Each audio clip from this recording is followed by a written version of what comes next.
Who would you say after the scrimmage? I asked last week, and I'll ask again this week. Who would you say underachieved and who overachieved?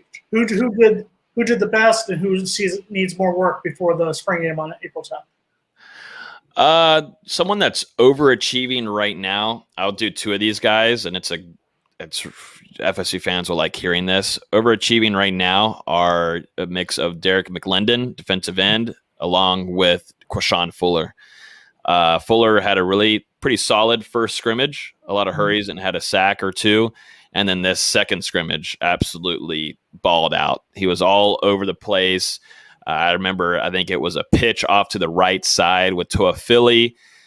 Quashon Fuller was on the left side, so he had an even farther way to go. And it was actually the one that was 1 and 2 with the tackle there. So and was able to make a TFL too. But he had, I think, 2 or 3 sacks this last Saturday.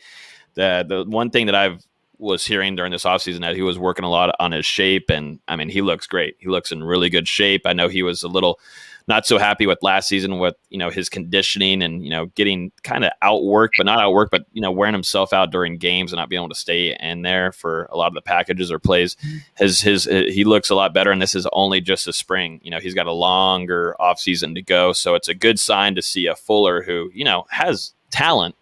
The biggest thing was really maybe getting in shape and be able to, last during drives. Someone maybe, I don't know if there's someone that's really out there right now. I mean, I know there was a lot of hype towards maybe Brian Robinson, but maybe he's had 2 passes thrown to him this spring during these scrimmages. But I don't think there's someone that's really underachieved. I would say, I'm trying to think of someone. I mean, I'm not going to say Mackenzie Milton because he's just arrived here. So I'm not going to harp on him. If it were to be the fall and this was still happening, then most certainly, but he just didn't have a great day. He just did not have a good day this last Saturday. But I wouldn't say he's really too underachieving. But the good thing about him, his mobility looks good. There's a way big difference in mobility between Jordan Travis and Milton, but that's not what Milton's praised on. His is being able to read the defense, make accurate throws, make the quick reads, make your different level reads. I don't know if there's someone that's really underachieved too much. Most of the guys that were expected to kind of make some jumps or at least look how they look pretty solid have done so far from last season. I mean, you could always say the offensive line, the shock. I mean, as solid. I thought they looked solid in the first scrimmage, but this last one, there's a lot of miscommunication. I remember seeing Maurice Smith and Brady Scott going at it on the sideline on the second scrimmage. They weren't happy with one another. They had probably some kind of miscommunication, or someone was holding someone accountable, which I'm always 100% for. But it just seemed like an overall miscommunication. Coach Atkins didn't seem too happy with the day on the first scrimmage. They were doing up downs after the scrimmage. The second one, though, where they had a bad day, they weren't doing that. So I'm wondering if they had a little extra activities after they went into the locker room. But yeah, just not a pretty day. I have to call a timeout here. Looks like I'm using my first time out here of the show. I'm going to call it the hypocrisy of Miami fans here, because I've watched this back and forth. Mark's been pointing up a solid conversation. Mr. HD, shout out to you as a Miami fan. He's riling up the Florida State fans. But Ronan Jones right here. Quote, I love this live chat. We've got 15 ACC championships. We can't win football games, but at least we have those conference championships to fall back on. You're right. Because Miami fans don't ever talk about championships that were won before this year's signing class was even born. The last football championship you won, national title you won, was in 2001. You can't talk anything about championships when you haven't won one in 20 seasons. That includes conference championships. Logan, they've never won an Atlantic Coast Conference championship. The last conference championship they won was in 2003. I was 4 years old. Right. 4 or 5 years old. I was a sophomore in college when they beat us in the Orange Bowl that year, 2003 season. We won the ACC. They won the Big East. They beat us in the Orange Bowl 16-14. I was there for that one. You can't talk. You are a hypocrite, Ronan, just like many of your other Miami friends. I love you, buddy. Shout out. Thank you for your support and your money you give us that we have to then transfer over from euros to American currency. But you are a hypocrite. Fine. I will not talk about our ACC championships that we've won. Yes, we've won 15. You've won none.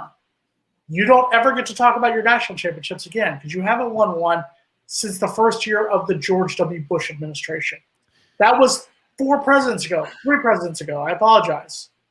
What's a more fair and accurate count would be how many ACC championships since Miami entered the ACC. So what's that, about 6 or 7 to nothing?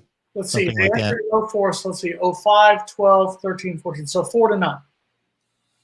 4 to 9. And it started right out of the gate.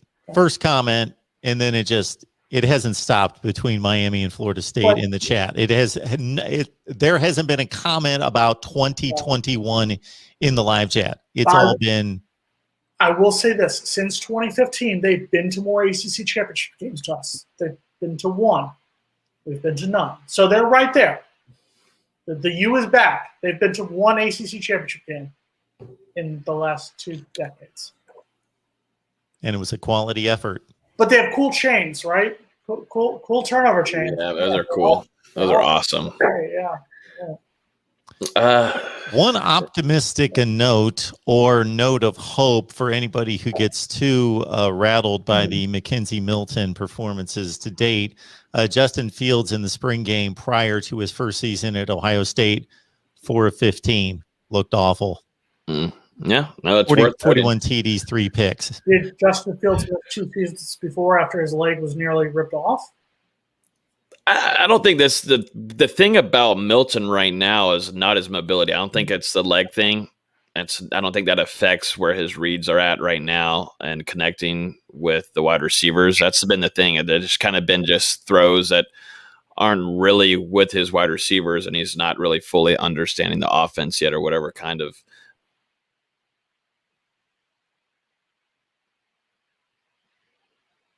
That was a good point he was making right there.